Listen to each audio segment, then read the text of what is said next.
15 ka kaso sang suicide ang na-record sang IPPO. Police Chief Master Sergeant Christine Vicente nagabalita. Naglabot sa 15 ka mga insidente sang suicide ang na-record sang Iloilo Police Provincial Office halin Enero tubtob Marso 28 subong nga tuig.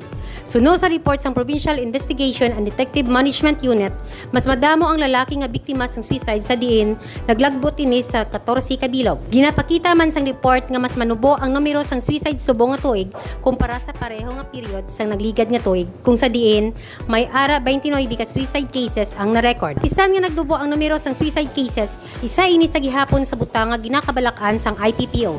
Suno kay Police Colonel Gilbert Guerrero, Director sang IPPO, masubo nga makita ang padayon ang pagsaka sang suicide cases sa probinsya. Ginakadukan sini nga tungod sa ginapangatubang nga pandemya, magadamo pagid ang mga depressed nga mga pumuluyo. Ginapanawagan ni Colonel Guerrero nga mag-aligmat kag magdinuligay ang mga pumuluyo agod at tubangon ang pagpanghangkat nga dalasang pandemya. Ginapahanumduman ni Colonel Guerrero sa tanan nga pumuluyo nga ang problema bisan ano pa sinikad ako may katapusan kag malampuasan gid ini. Police Chief Master Sergeant Christine Vicente nagaronda sa probinsya.